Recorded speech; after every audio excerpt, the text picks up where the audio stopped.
Hi, this is Amanda, And this is Lindsay. We're True Creeps, where the stories are true. and the creeps are real. We'll cover stories from grotesque gore To the possibly plausible paranormal, to horrifying history to tense and terrible true crime. and everything else that goes bump in the night. We want you to join us while we creep. We cover mature topics. Listener discretion is advised.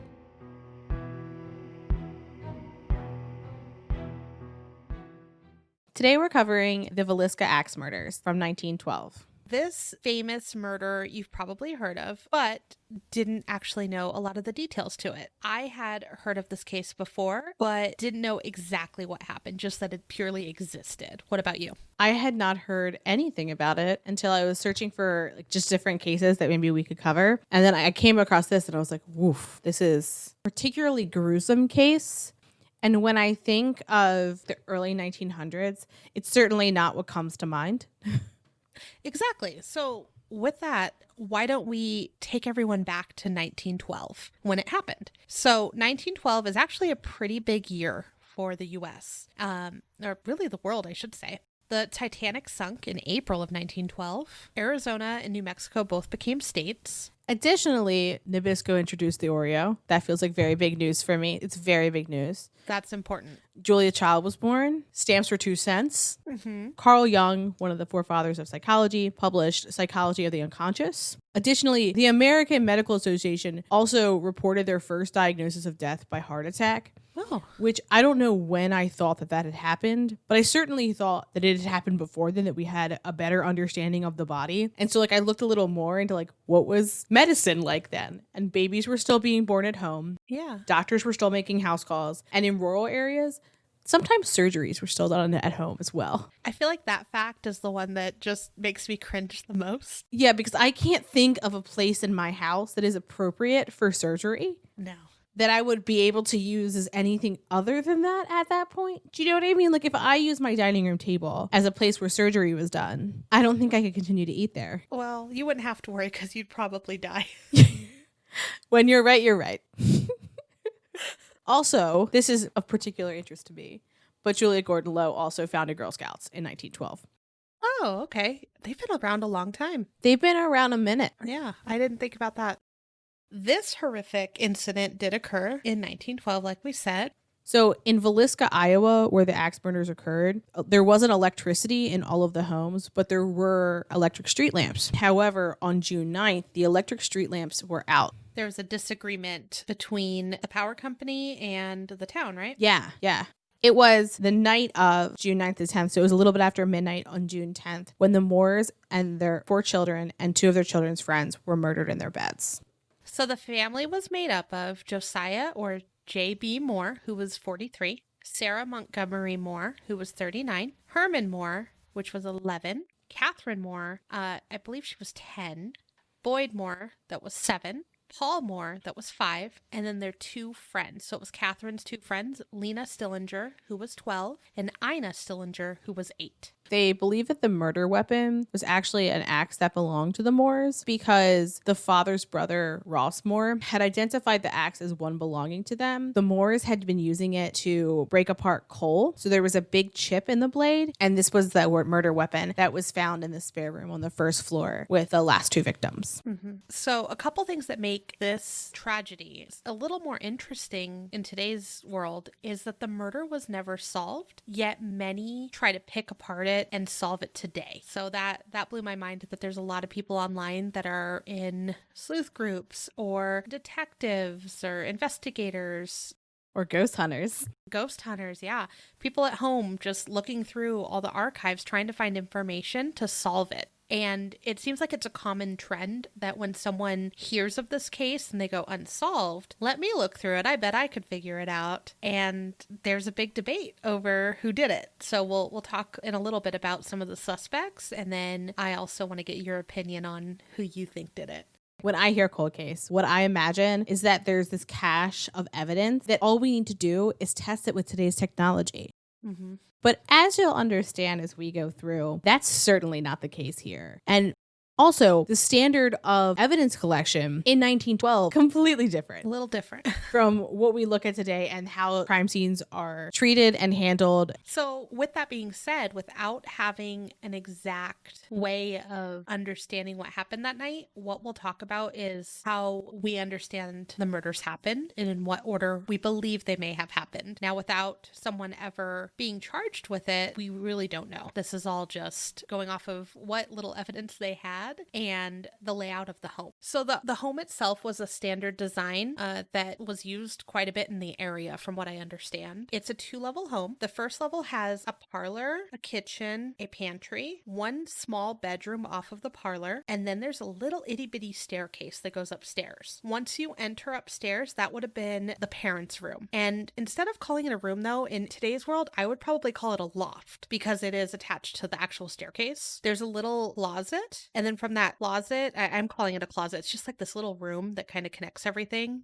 but I wouldn't really call it a hallway. Yeah. From there, it connects to where their kids' room would have been. So their 4 kids slept in this room. And then also attached to this little closet hallway is the attic. So in today's houses, at least where I am, you don't see anything like that, where the attic is so, I don't know, intermingled with a home, right? Yeah, I feel like typically when you think attic, you think it's a floor above. Yeah. If you do want to take a tour of the home, they actually allow people to go to it, visit, and even stay the night. No, thank you.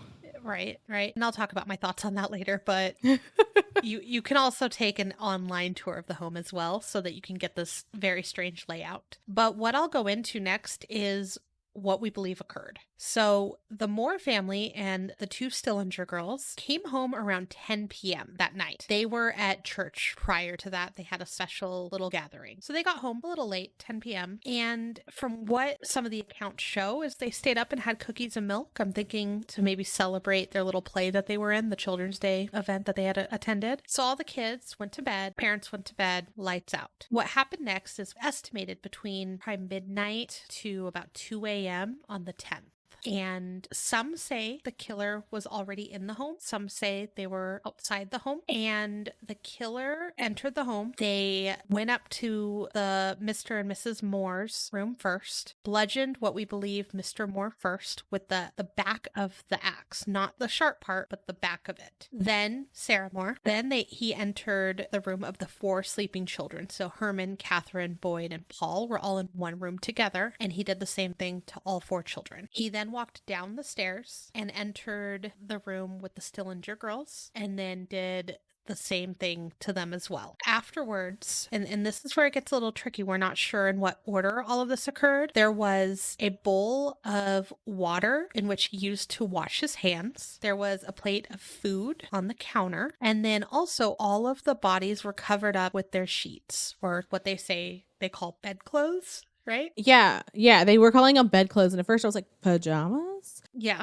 I think when they say bedclothes, they meant sheets. They talk about the fact that they knew that it was after because the cloth did not appear to be part of the strike of the axe. Right. After, I believe, washing his hands, then he covered up all of the bodies with their sheets or bedclothes, like it's stated in everything from 1912. Bedcloths or bedclothes, I'm not sure. And then from there, he took clothing and covered up all of the mirrors and I believe 2 windows that did not have window dressings. So no reflection was shown. I don't know why he did it. We can speculate on that. And then after that, he was gone by 5 a.m. As a general note, there's a movie that's based off of this. It's a horror movie about ghosts. And I was trying to find the documentary on this and turned that on instead. And was like, it took me like a good 3 minutes of like, I don't think this is the documentary. This isn't the same. But in the horror movie, they have, spoiler alert, You watched the whole thing, didn't you? I love a bad horror movie. It truly is one of my favorite things. But so, for whatever reason, I believe the mirrors were covered up when the youths came in. They were then possessed by the spirits of the house. One of which being the killer, which doesn't make sense to me because if it's people who died in the house, the killer didn't die there. So why is his spirit there? They never quite explained that. Also, Zach Baggins didn't explain why the killer's energy was in the house during his Ghost Hunter episode. But I digress. The mirrors are covered up. At one point, a mirror cloth is pulled down at one point, and then the person is like taken out of their possession. So the theory they're working through in this movie very quote unquote subtly, is that if you can see your reflection, that you'll be snapped out of the possession. Okay, sure. What an interesting creative license they took there. I haven't heard that particular possession-based lore, but an interesting turn. Yeah, I mean, that's one way of looking at it, of course. Bad horror movie. I read a couple different theories of that, sometimes when a killer doesn't want to admit that they're a terrible human being and they don't even want to look at themselves. That was one thing that I read, and that was more of like blog thoughts and Facebook group thoughts. So it's nothing, no scientist, no psychologist, nothing like that. And I was like, I mean, maybe they're so angry with themselves that they don't even want to look at themselves. Maybe I read that, it could have been a spiritual thing where they think that the ghosts of who they just murdered could possibly be watching them in a mirror. Ooh. And then things like Bloody Mary, came from a mirror. The thoughts of that sort of lure. I don't know what you'd call it. So I don't know. It could have just been that maybe he didn't want to be seen. Maybe he did it before he killed them. And maybe he just didn't want someone to like open their eyes and see someone in the other room since they were so close together upstairs. That would make sense. But then why would he continue it downstairs too?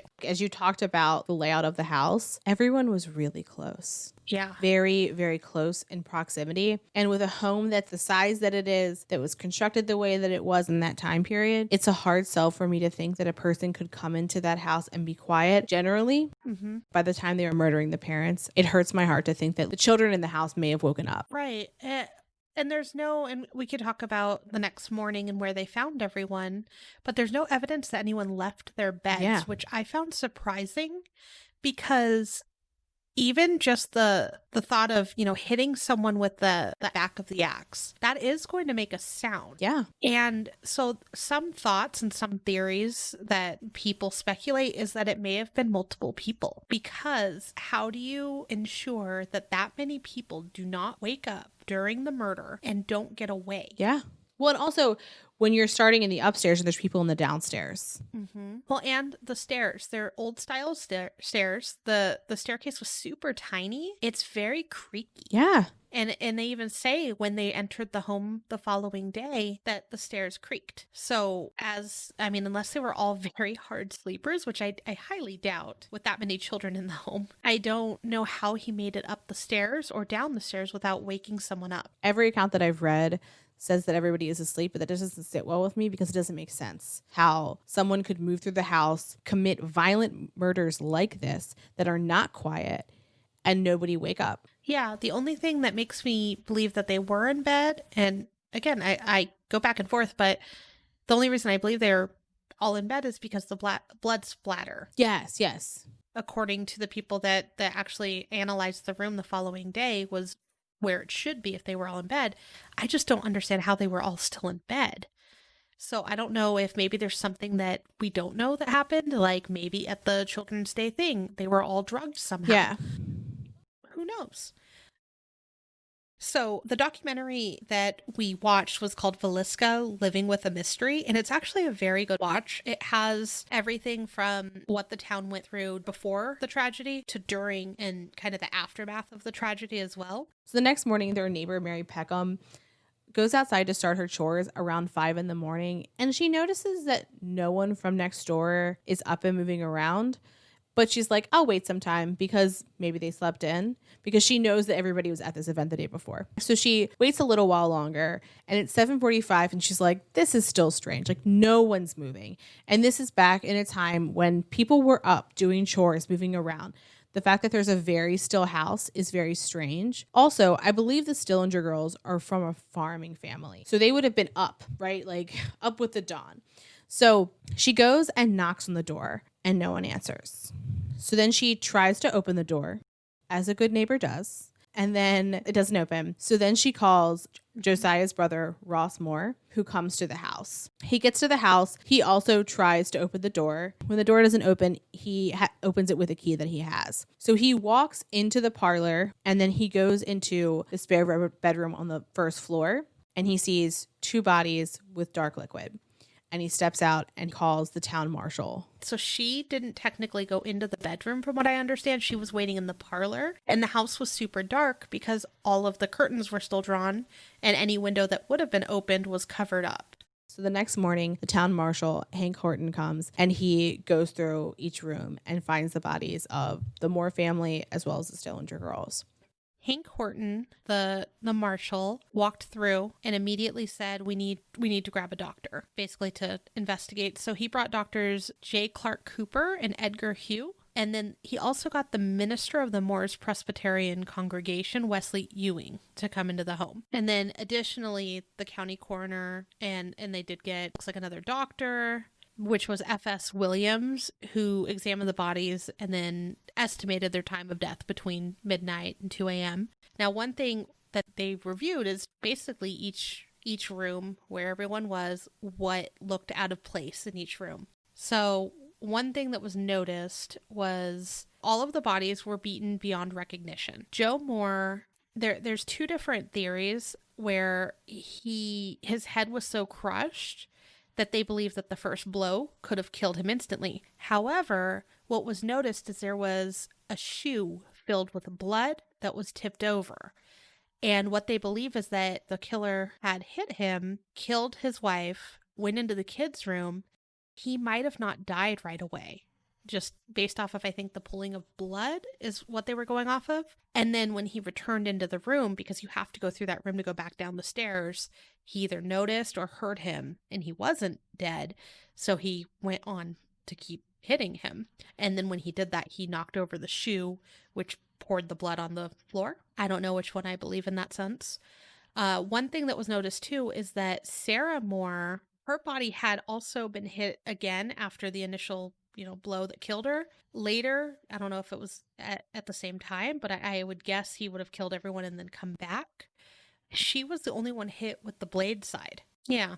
And they did notice too on the ceiling, there were marks from the axe. Because remember, he's hitting them with the back of the axe. So the sharp side of the axe was hitting the ceiling, leaving marks, which later, I believe it was Lindquist, identified that, hey, based off of the pattern, this person was left-handed, is what he believed. Now, the 4 children in the room next door, there wasn't much to go off of from what I understand, other than, they were all dead in their beds. It doesn't look like anyone woke up when the murderer entered the room or, was killing the siblings. It doesn't look like anyone was out of place. When they were going back downstairs, when they probably entered the Moores, Mr. and Mrs. Moore's room, they saw the lamp. At the foot of Josiah and Sarah's bed, a kerosene lamp was found. The wick had been turned back and the chimney was off. When they looked for the chimney, which is a part of the glass piece on top of a kerosene lamp, it was found under the dresser. This isn't going to be the only time that we see or hear about a kerosene lamp being placed in an interesting place and the chimney being off, but I kind of wonder if that's purposeful and or what the purpose of taking it apart in that particular way would be. My guess, after reading some of the ways that everything could have happened, is that the reason why he took that off is to make it a little bit less bright, because that kind of accentuates, dulls the flame in a sense, so that where it was found from reenactments and things I was able to find, one of the reasons could have been he just wanted it a very soft light so that everyone didn't wake up from the light. And then also where it was placed, I believe, was strategic. From what I understand, it was at the top of the stairs, kind of in the cornerish area, so that I wonder if he just sat it there and that was enough light to move about that area. Yeah, and I think from looking at the room, that would make sense. But another kerosene lamp was found the same way in the room where the Stillinger girls were. Mm-hmm. Also in that room, they found a piece of a keychain. So the way that they were both sleeping in the same bed, although there were 2 made up, some have postulated that maybe that meant that they were expecting another guest. I almost wonder if, as we had said, it's possible that people actually did wake up. Maybe they weren't originally in the same bed. Oh, that's a good thought. The way they were positioned was that the younger child, Ina, was closer to the wall and she was facing the wall. And Lena was behind her. Her face was covered with a gray coat. So for Lena, it looked like she had been struck once and then tried to scoot down the bed, and then she was struck again. They also found blood on the right inside part of her knee, and her nightgown had been pushed up. I saw conflicting reports on whether sexual assault was alleged. I think at the time sexual assault wasn't alleged, but when you look at it with today's lens, it seems more like it. And also I saw some accounts where they say that Lena looked like she had been positioned, how she was laying, and others that say like that's just how she was positioned when she died. She also had a defensive wound on her arm. That means she woke up. Yeah. When something like that happens, I guess it's like without even thinking, your arm goes up. Like a reflex? Yeah, like it's an instant reflex that happens where you like try to throw your arm up. And it's happened in many cases before too. And they said that looking at it today, that it might have just been that's when something tragic or crazy happens like that, your arm goes up. I don't know if that's true, but I did read it a couple places. I do believe something weird happened with that because she was wearing no underwear. And it appeared that her underwear had been used to wipe the axe and then were tossed under the bed. One of the most disturbing parts of this was a 2-pound slab of bacon wrapped in a dish towel that was found next to the axe. Much to my surprise, there's a general consensus among sources that the bacon was used as a masturbatory aid. The people entering the room, looking at this horrific nightmare, and then just seeing this slab of bacon, in that room. And the axe was left in that room, by the way, as well. Yeah. So the axe is there, slab of bacon. I think it was wrapped in like a dish towel. And one of the accounts, I think it was in the documentary for this tragedy, they said like they rolled it up and used it in that fashion, and that they left another 2-pound slab in the icebox. And then the fact that that was next to the keychain, which I don't know how they know it did not belong to the Moores, this keychain piece, but it is said several different places that it was not owned by the Moores and it was near this bacon. So I don't know if that keychain, was like in his pocket or it broke while he was doing stuff with the bacon. I don't know. It's horrible and disgusting, but there's this keychain and I feel like that is like the only thing that was left, right? So some of the investigation notes that I had jotted down that I thought was interesting was the first one I think I mentioned slightly is Coroner Lindquist. He is the one that identified the blood splatters and said that it was probably a left-handed murderer. He also revealed that he noticed a depression in the hay bales, so outside in the family barn, and that if someone were to sit there or lay there, there was a knot hole in the wood where they could have seen into the home or, watched the home from there. So we're not sure if he waited outside in this area or if maybe that was just kind of somewhere that the kids played. Yeah. Or maybe that's just where Sarah took a moment. You know what I mean? Maybe she just needed a minute. She had 4 kids. There's 2 more there that night. That was her. Yeah. So yeah, we're not sure where the killer was, where they hung out. But then also I've seen reports that in the attic, there were cigarettes left behind. That maybe the killer waited in the attic until everyone was asleep. And then that would also eliminate walking up and down at least up the stairs where the parents probably would have woken up because, like I said, it's like a loft room in a sense. One very tragic detail, and I think this is probably one of the ones that stuck with me, is how the Stillinger mother found out about her 2 daughters being murdered. So Lindsay had mentioned that they were a farm family and they expected the girls to come home early in the morning. So she tried calling the house early in the morning. And from what I understand, no one answered. And this was probably before everything was found. And then she tried to phone again later that morning. And when she called, and this is a time where there were phone operators, so you had to say, who are you trying to contact? And she said the Moore residence. And the phone operator already knew of the murders and actually said, well, I'm sorry, I can't connect you. Everyone was murdered last night. And then that's how she found out her daughters were murdered because she said, oh, well, my daughters were staying there. And from what I understand, the belief is the phone operator said, I'm so sorry. Everyone in that home was killed last night.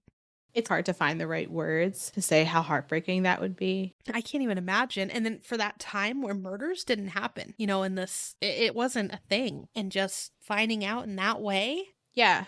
That poor, poor woman. And also, they originally didn't realize that it was the Stillinger girls in that downstairs room. They thought that it was one of Sarah's sisters and one of her children, correct? I believe that they, at first, and then there was a couple different reasons they knew it was the Stillingers. One being, I believe they had their Bible and they had their names in the front of it because they had just left the Children's Day thing. Now, kind of another tragic detail of this with the Stillinger girls is they were originally not supposed to be there that night. They were supposed to go after church to stay at their grandmother's house. They were scared. So they asked if they could stay the night. And then the Moore family phoned their family and, was going to ask the parents' permission. But the parents were busy and their older sister Blanche answered the phone and agreed that it would be okay for them to stay the night. I'm sure that's weighed on her entire life.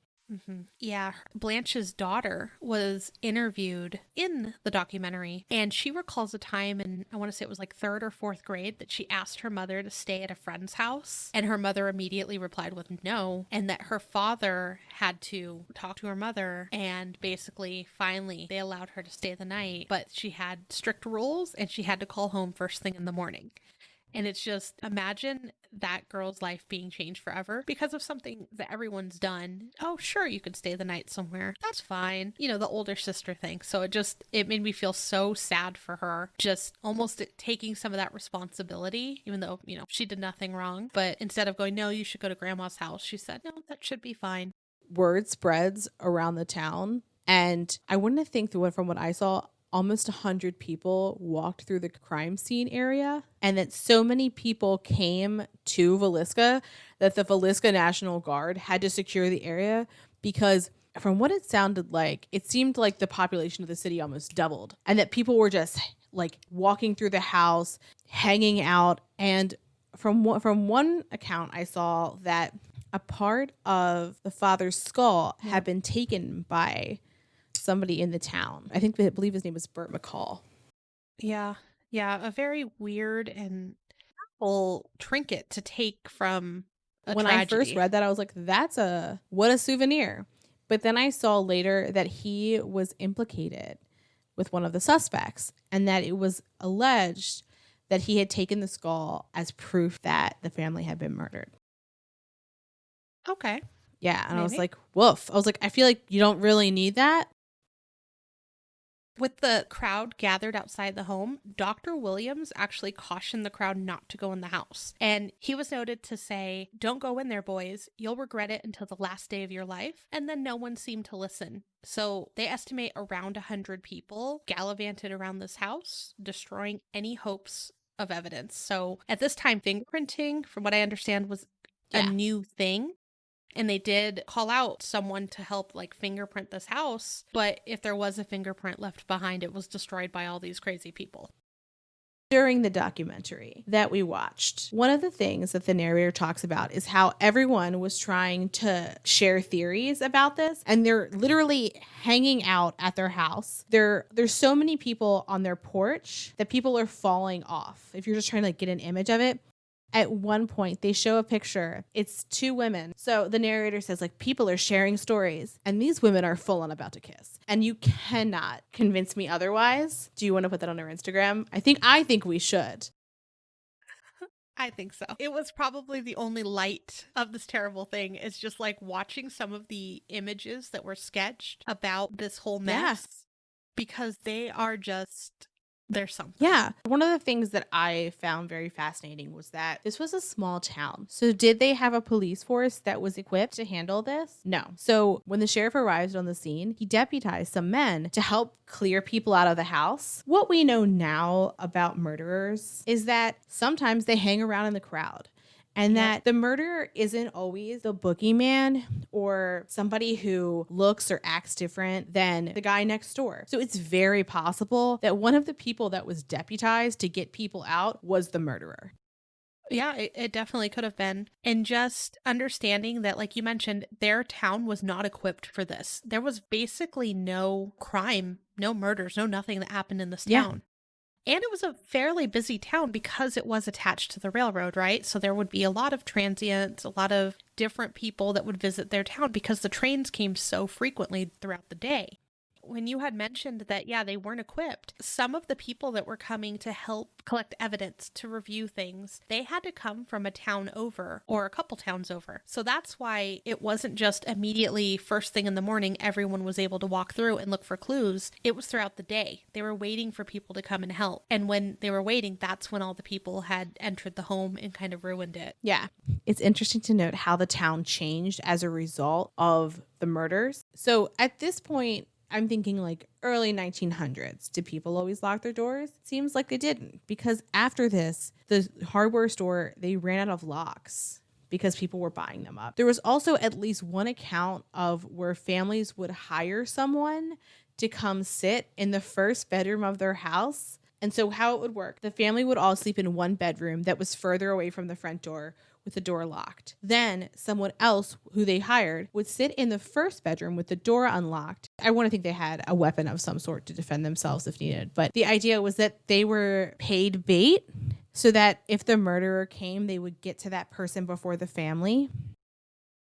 Weird thing though, something we should mention is when you said the locks, right? That they didn't always have locks or they weren't always locked. The Moore residents did have locks. They don't know if they were unlocked when the killer entered, but the killer did lock the door behind him and take one of the keys.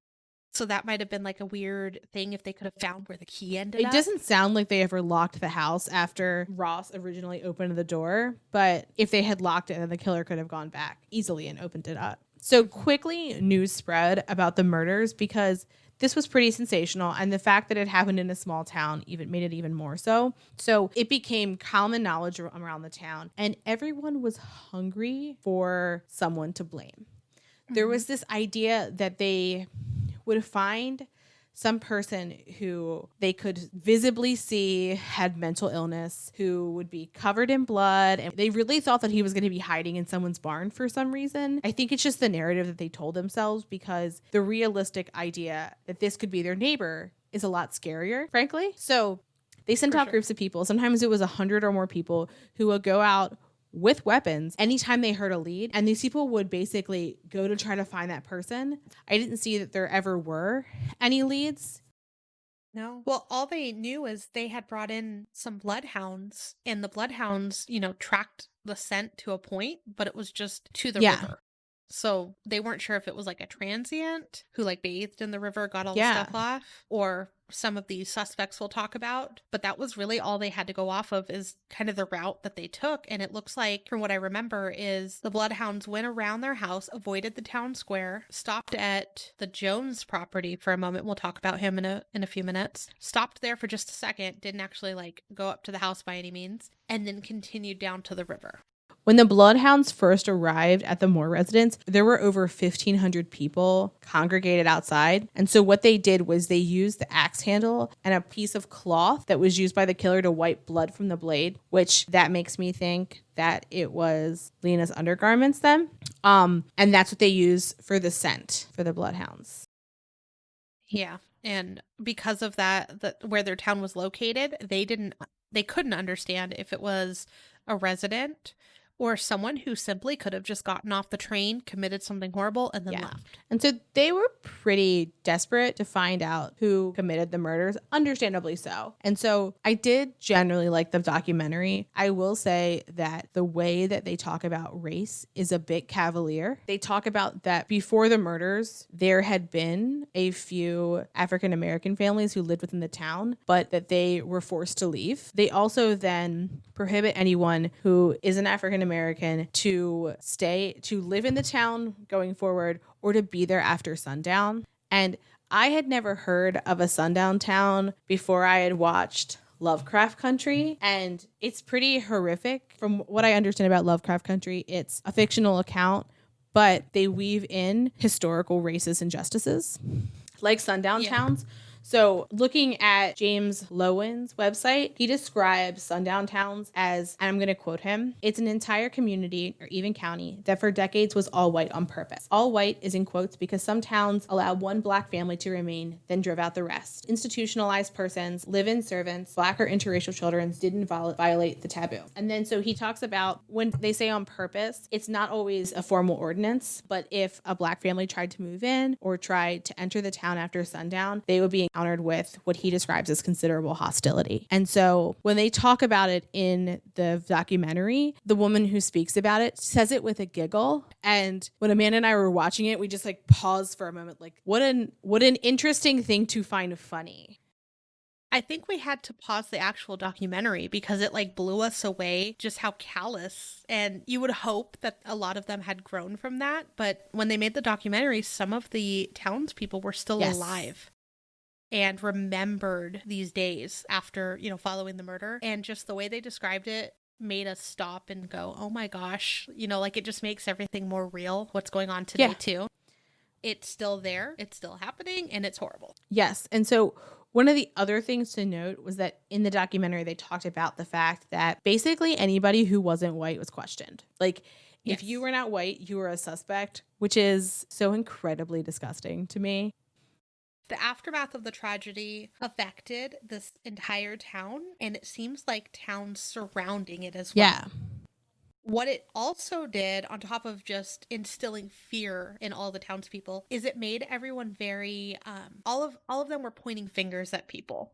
So we'll go through the suspects, but knowing who the suspects are, it divided the town. Some were on one side, some were on the other side, and the townspeople were almost bickering about who they thought might have done it, and they were right and the other people were wrong. And if you didn't believe me, I'm not shopping at your store, my children can't play with your children, and we are not going to speak. So it just like divided and totally had a big impact on a town. And that just, I understand it's a small town, but even like in today's world, I don't see even a small town holding on to it as much as this town did, I guess. I don't know. It's hard to say since we're both from larger areas. Yeah.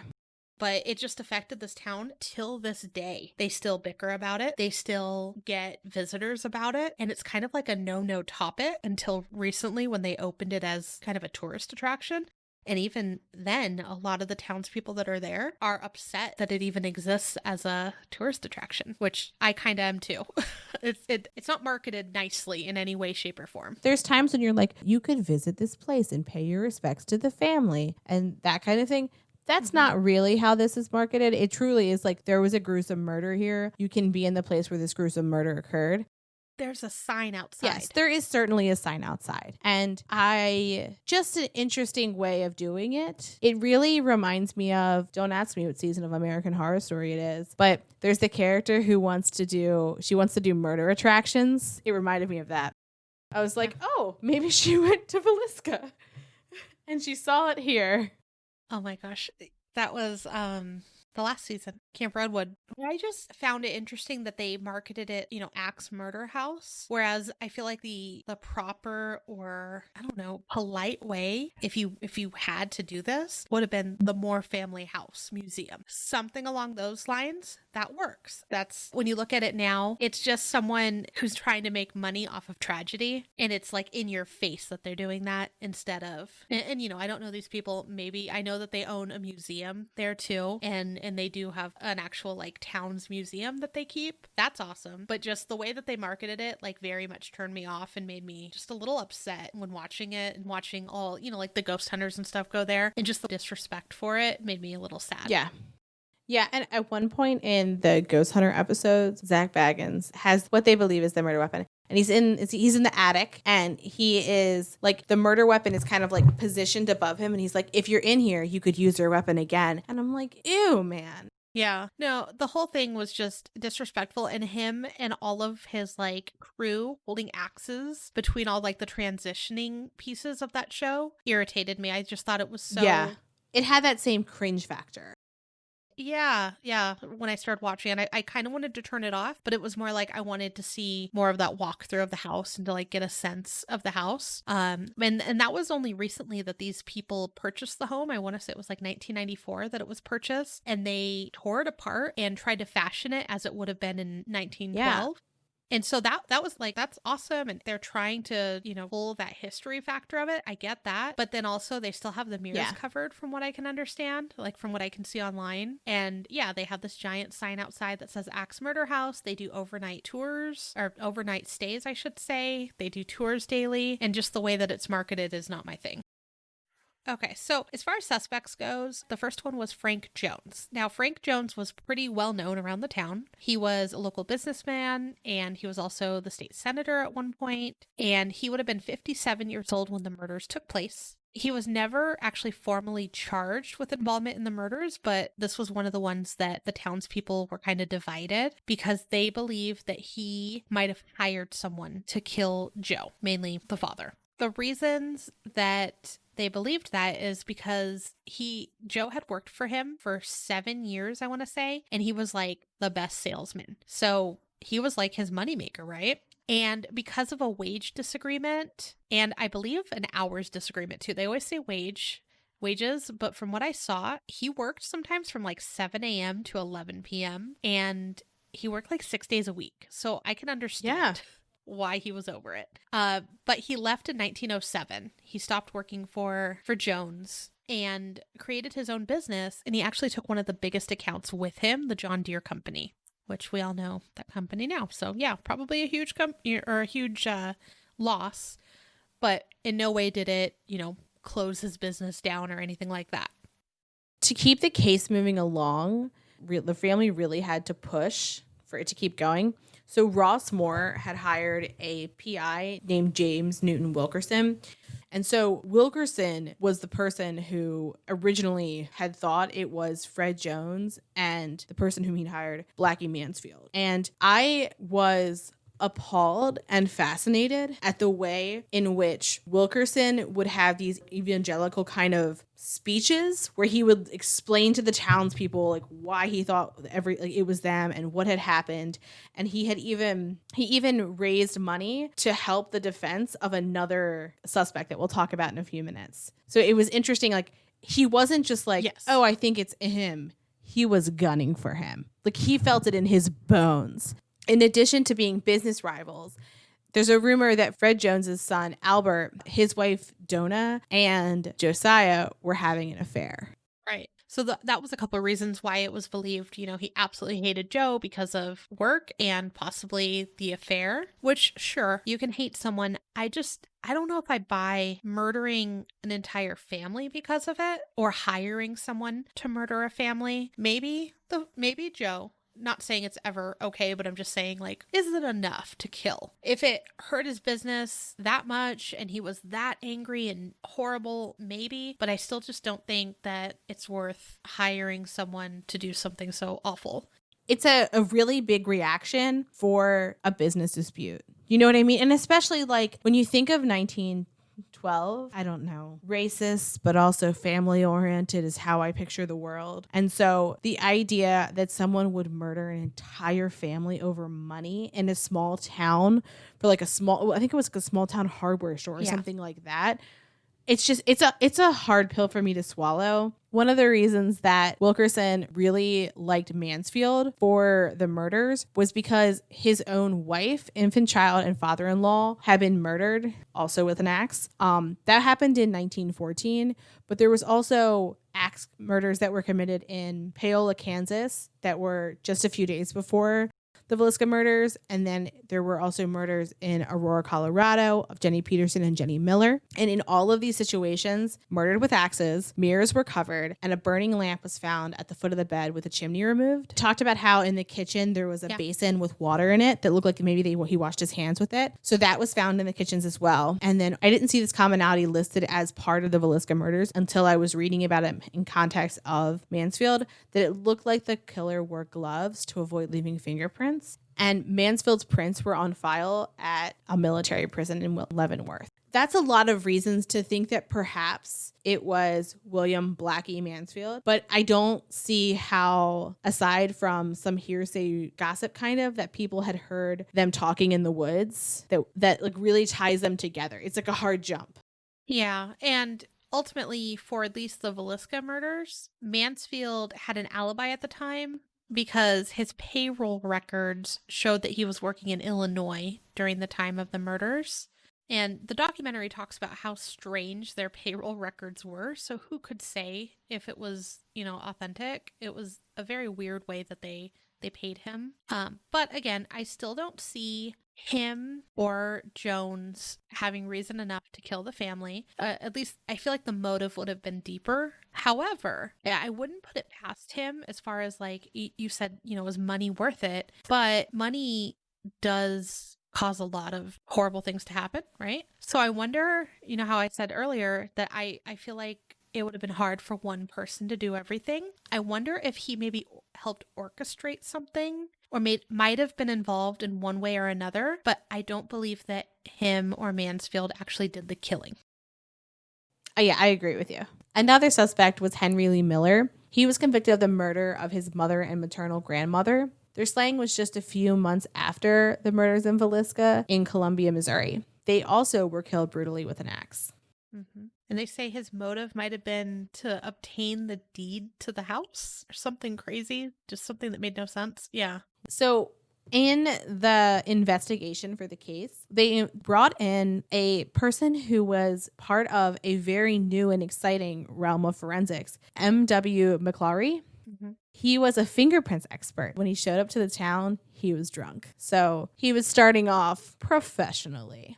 Yeah, I heard he wanted to go to the house. He was like, yeah, I'm here to do the fingerprints. And they were like, you have to get sober first. And he had to sober up before he could actually go and try to do the fingerprinting. That's where they draw the line. You want to have a party and just like take a piece of this man's skull? Go for it. But a drunk fingerprint person, we're not having it. Now, McClary's father was a warden at the Kansas State Penitentiary, and he was familiar with an inmate there, Henry Moore. And so he suggested to his son, you might want to look into him because there were other murders that were similar enough. So in 1900, he was living with a family in Franklin County, Iowa, and he was working as a farmhand. And so it's thought that he may have had a relationship with the farmer's daughter, gotten her pregnant, and then ran off. Stand-up guy.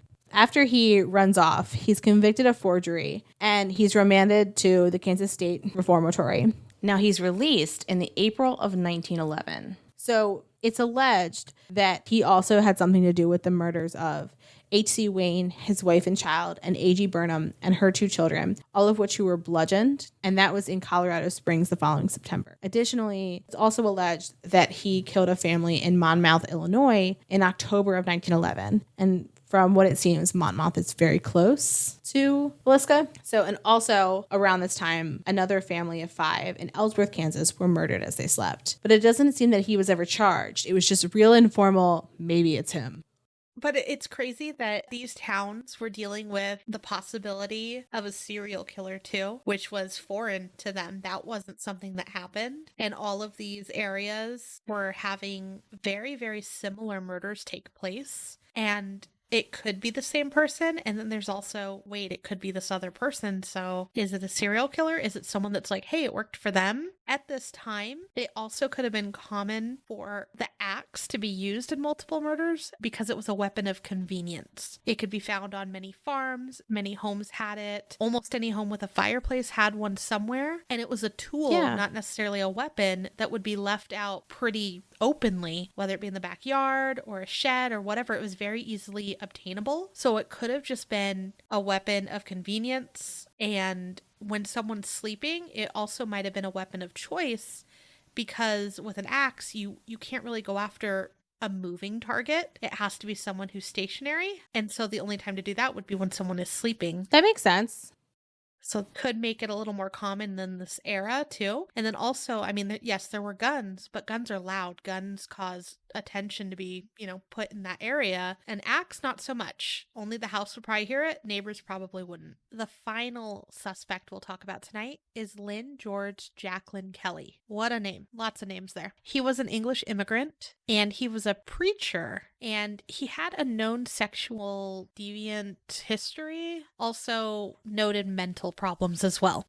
A couple things that would come up later too that just kind of tied him to the case, but also people thought he couldn't be tied to the case because of it, is he was only 5'2" and weighed 119 pounds. So he was very, very tiny. And then he was left-handed. So when the murders took place, he was like if I understand it correctly, a traveling reverend. and he had come into Villisca that day. And he actually was there and attended the Children's Day church service. And I've seen a couple different notes, but some say too that he sat near Mr. Moore in the back. I can't confirm that. That was just something that I think it was on just some blog sites and things like that. So I don't know if that's true, but maybe that's where he discovered the family. Who could know? So Reverend Kelly, since he was a traveling reverend, he was doing sermons, I guess, at a couple different places.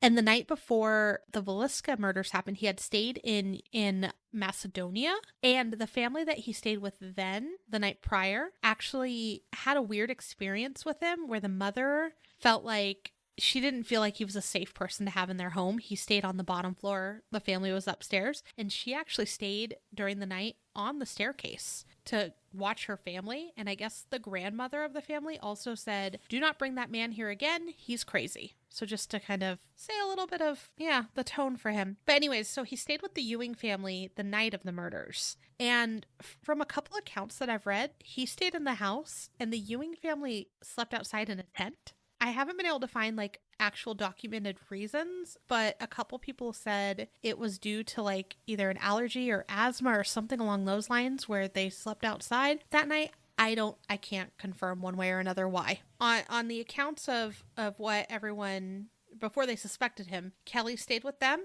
He left early the next morning on around 5 a.m. on a train. Yeah, so he caught a very early train. Now, a couple reasons why he's looked at as a suspect. Reason number one, while he was on the train, an elderly couple had a conversation with him, and they recall him talking about the murders on that very early train. So the weird thing is, as he was talking to this elderly couple about the murders, the bodies hadn't yet been found by that time. And if they were found, he was already on the train early enough to where there's no way he could have known about it because there was no cell phones. There was no way of him getting the news that they were murdered on that early morning train. So that's one. Now, later, when trials and all that fun stuff would happen, the elderly couple didn't remember their stories. They didn't follow the same thing, so I can't say they for sure remembered it was that day, but it's what they believed at the time. And then as everything progressed, it sounds like they forgot a little bit of the day that it happened. But still, that's very strange. How are you talking about a murder that just took place on that morning train?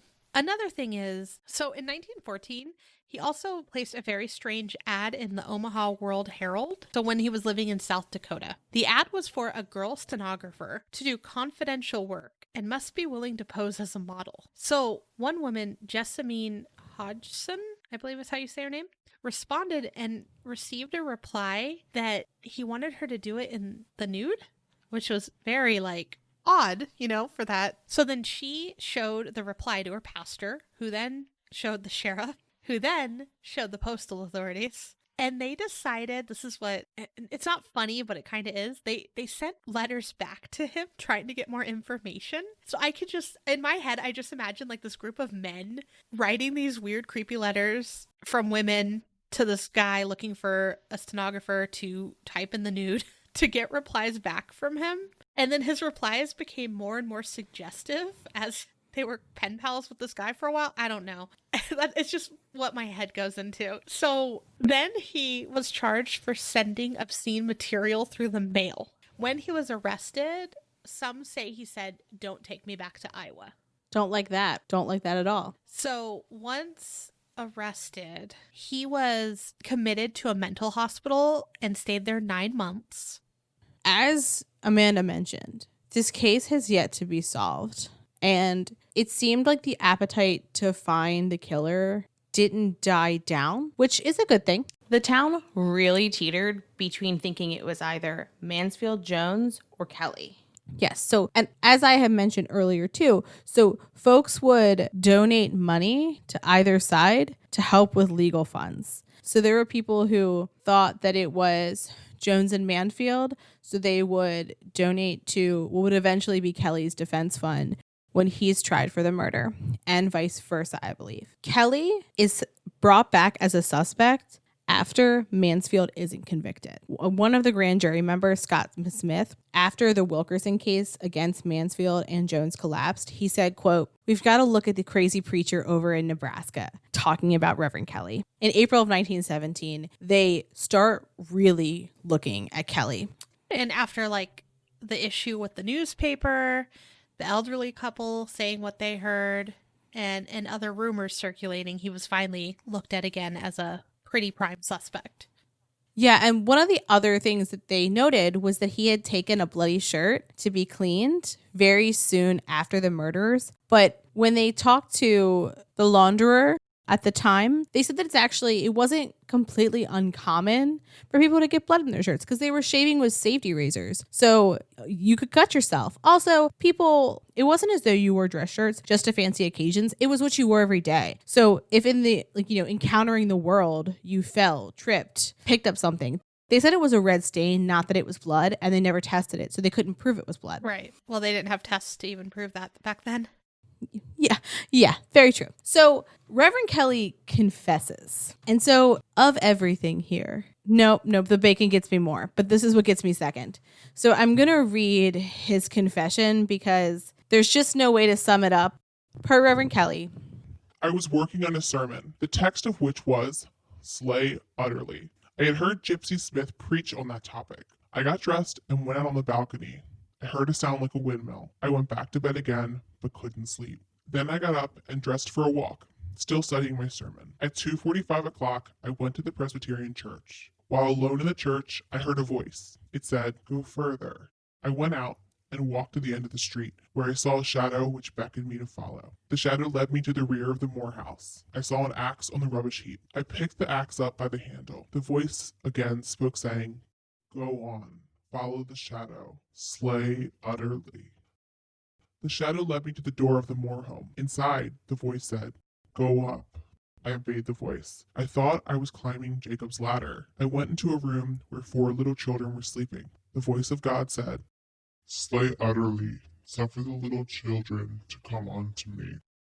I answered the voice of God and said, 'Yes, Lord, they're coming now.' I took a hold of the axe handle and killed the children.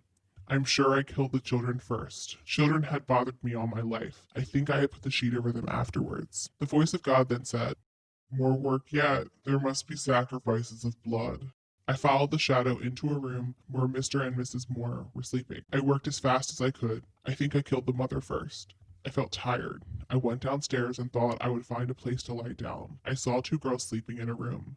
God's voice said, 'More work still.' The words 'slay utterly' were still ringing in my ears.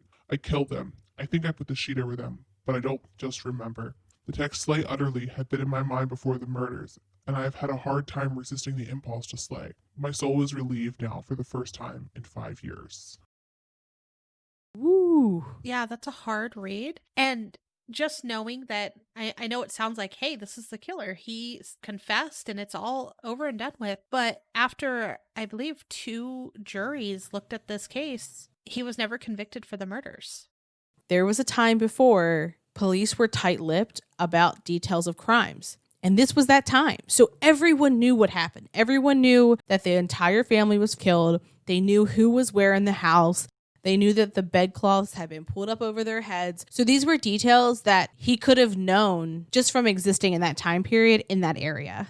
Yeah. Well, something though, and again, yeah, even though he said all of this, later on, he's not convicted for the murders. I have a couple issues with his confession. And it sounds like, this wasn't until 1917, I believe, that this confession was given, and it happened in 1912. So 5 years is a long time.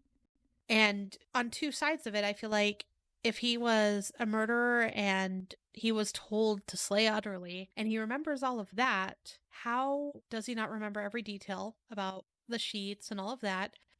Also, how does he kill the children first? He enters the home, walks up these creaky stairs, walks past the sleeping parents into the other room, because you had to pass the parents. And how do they not wake up while their kids are getting murdered next door, right? And then also the shadow. Could it have been, maybe, just speculation, not written down anywhere that I can find, could it have been Jones as the shadow Like, I don't see, I mean, he's saying God is speaking to him to kill. Sure, he's whatever. But also, could it have been someone like beckoning him or asking him to do this terrible thing too? Just kind of a what if scenario. It could be. There were witnesses that said that they saw Albert go into the house earlier that night before the family had gotten home from Children's Day. And Albert is Jones's son, just to recap. Yeah, so I mean, it's possible that he was there coaxing him along. I don't find that too probable, though, because it's kind of like a rando guy. He'd have to know that this guy was peculiar. That's true. Well, like you were saying, some people saw things happen throughout that day. One woman, Alice Willard, testified that she saw 3 strange men pass the Moore house twice that Saturday before the murders, and one was Mansfield. She also had stated, too, that later that night, I believe that Saturday before the murders, she was driving with a traveling salesman from Chicago and another woman, and their car broke down. They began walking back to the town, and then she noticed 3 men behind the Moore house. I guess there was like a vacant lot in the area. And she's like, I was afraid. And so her and the friends kind of hid behind some bushes, and she noticed that the men stopped. Mm-hmm. Then one being Bert McCall, who was a pool hall operator, and Jones joined them. And to recap, Bert McCall was the person who stole the piece of skull. Interesting. Yeah, I didn't even put that name together. And so she says Jones and McCall were together, and then she doesn't remember, or maybe it's just not written down, I'm not sure. But she says she heard them talking, and someone says, get Joe first, and the rest will be easy. Okay, I believe that her testimony, though, for whatever reason, maybe her story changed or something, but nothing came of it from what I understand. The day before the murders on June 9th, Josiah and Sarah's niece, Faye Van Gilder, who was 16 at the time, was quote-unquote accosted by a stranger who had wanted to know where the Moore family lived. Right? Isn't that very specific? Ooh. And from every description I've seen, people who lived in the town knew where people lived. Yeah, well, it was a small town. Yeah, and they all knew each other. Yeah. So it would be strange that, 1, it would be somebody who this girl didn't recognize, and 2, that if it was somebody who already knew the Moore family, that they wouldn't know where they lived. All very weird things. Very weird. Yeah. That also shows just how complicated and just how we don't know enough about the case to be able to say, like, yep, this is the person, because there's so many strange happenings that happened up until this time, and people, and it could be, they just want justice, so they're thinking, oh, did I hear them say that? Did I see these people? I believe I saw these people. And who knows if that put the images in their head that certain people were there, or maybe it was for a letter that they had to deliver. Something like, it could have just been something as innocent as, like maybe there's a reason that person was asking, and just now it's like, yeah, they asked for their address. They might be part of it. Who could know? Yeah. Well, after all of this, like we said, it's still a cold case. No one knows who did it. People still pick this up and try to thumb through all the details and all the notes from the hearings and the juries and all of that stuff, and they're still not able to say for sure this person did it. I guess the house was finally sold again in 1936, and it was occupied by a couple different families. There's one woman who was interviewed for the documentary that said her and her sister shared the south bedroom, and that above her mattress on the wallpaper there was brownish streaks, and she believes that they were blood streaks and splashes from blood stains. You got to clean that up. Well, I think sometimes, though, when it sits for too long, it's like they need to replace all of it, repaint, wallpaper, whatever. Just tear the wallpaper down. It can't be worse. And if you look at the pictures of the house now, the wallpaper is down. It's not there anymore. It's just like clearly there was something there. Like you can see the glue marks kind of for where the wallpaper was. Yeah. Well, again, then in 1993, so think of how long this house had been. I don't know if it went into different people's hands between this or not, but in 1993, new owners Darwin Lynn and his wife purchased the home. He was the owner of the Olson Lynn Museum, also in town, and It sounds like he just wanted to make it an attraction, which I feel like is very disrespectful, the way that it's marketed. I know I said that before, but a lot of the townspeople were always worried, I guess, that someone was going to try to sensationalize the home, and then it finally did happen. The one good thing that he did that I felt like just makes it interesting is how he did tear some of it down and try to make it into what the house was in 1912. From what I read on some accounts, they had like closed off one of the entryways or the porches, and he like took all that down and redid it. It's still talked about today. The town still gets people going into it, asking about the murders. From what I understand, Ross, so the brother, always believed that it was Jones who hired the murderer to kill his brother and his family. And even all of the families involved throughout their generations, they still have certain things that they held on to because of these murders. The sister of the two Stillinger girls that were murdered, she had a daughter and, was very worried about her staying the night somewhere. Ross's grandson was taught to always check closets and showers and things like that. When he stays somewhere new, he travels for work, and he recalled, I always check the showers, I check the closets, and even sometimes under the bed. And then in one last thing, another connected family member. So Albert Jones, Frank's son, he died in 1935 of heart failure. And there's a rumor that went around saying that when he died, no one would let people around him because he might confess something. That was in the documentary too. It's just when he died, and I think it was a woman saying there's rumors that circulated that no one was allowed to go in there because he might confess something. So honestly, who knows? I have a lot of different things, and it's, you can't really check, like there's nothing to go off of that can say, okay, this fingerprint or this evidence was found because the house, all the people had entered it. But I really do think that there was like a couple different people involved in the murder, or maybe it just is what my brain wants to believe to make it make a little more sense. But who do you think? What are your thoughts on who did it and why, maybe? So just kind of starting in chronological order, I think that the killer was waiting in the attic. I think that they had been smoking cigarettes, waiting for them to come home. Interesting. Which means that they weren't at the Children's Day festivities. So I don't think it was Kelly. I think they had been there for a while because from what it sounded like, the whole town had went to Children's Day. So if someone had been milling about the street, I think people would have known. Like Albert. I think it was Albert. I think it was Jones's son. I think that's one of the reasons why. Because when you mix, okay, so let's mix not just money, but legacy. Because legacy is real different than money. So Albert's father, Frank Jones, not just a business owner, but a politician. And so when Josiah kind of countered him in the business side, like it wasn't just Frank's business, it was Albert's legacy, right?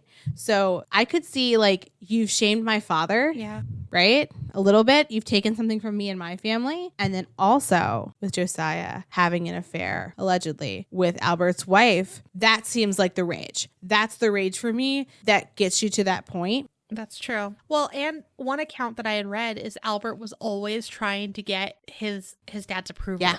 That totally does make sense. Maybe it's just because I don't have that place in my brain that goes, anything is worth killing a child, let alone that many children at once. I don't know, but that does totally make sense. Yeah, his wife cheated on him, and everyone knew about it, how much his wife cheated too. Yeah, and a lot of people still think Kelly, but also one thing we didn't mention is it sounded like his confession was almost not beat out of him, but like coerced. So something too that they did to Kelly to get a confession is after he was arrested in August, they had threatened him, and then they put him in a cell with two like planted people. So it was a reporter, I believe, and then a deputy, and he believed that they were thieves. And he had like a rotation of being pressured by these guys and then going back to his cell with his quote unquote like cellmates that weren't actually cellmates, like they were planted back and forth. And then he finally gave a confession at like 5 or 6 a.m. Yeah.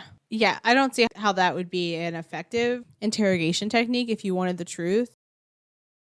But how did he know the details with the elderly couple?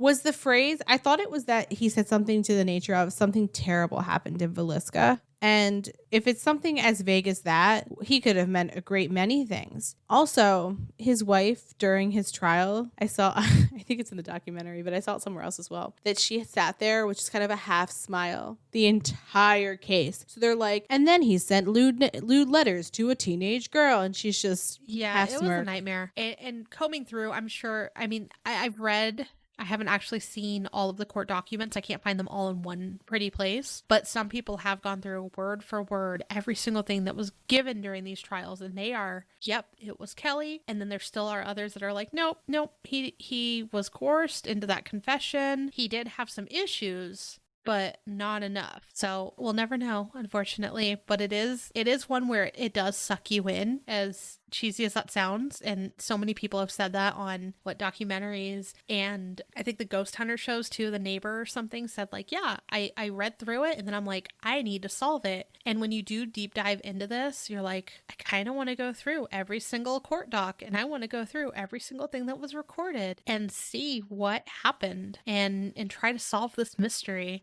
But it very much does call to you. Yeah, it's got a little bit of everything that's interesting. In a cold case, it's unsolved. But there are also a lot of suspects that make sense. And I think it's alarming how many people could be axe murderers. Well, and I wonder if they ever searched, something that just came to my head, I wonder if they ever searched for the key. Because the door had to be locked with a key, I believe, right? Yeah. At least that's what I've read. Yeah. I would imagine that would have been an easy thing to search, but I think that like people could have had spares. You know what I mean? Like I think that owning a key. Now, okay, if it was like Kelly and he had a key to their house, weird. Well, I don't know how it locked. I read that it was locked and the key was not there. So I that's just my assumption, I guess. But creepy story. We'd love if you would share your theories of what you think happened. We hope you creeped you out. This is the Villisca Axe Murders. And we'll see you next week. Thanks for listening. For more information on our sources, please visit our website, truecreeps.com. If you'd like to follow us on social media, you can follow us on Instagram at TrueCreepsPod, on Facebook at facebook.com/TrueCreepsPod, and on Twitter at TrueCreeps. We'd love for you to keep creeping with us. So if you like this episode, please subscribe, rate, review, and share the show with your fellow creeps.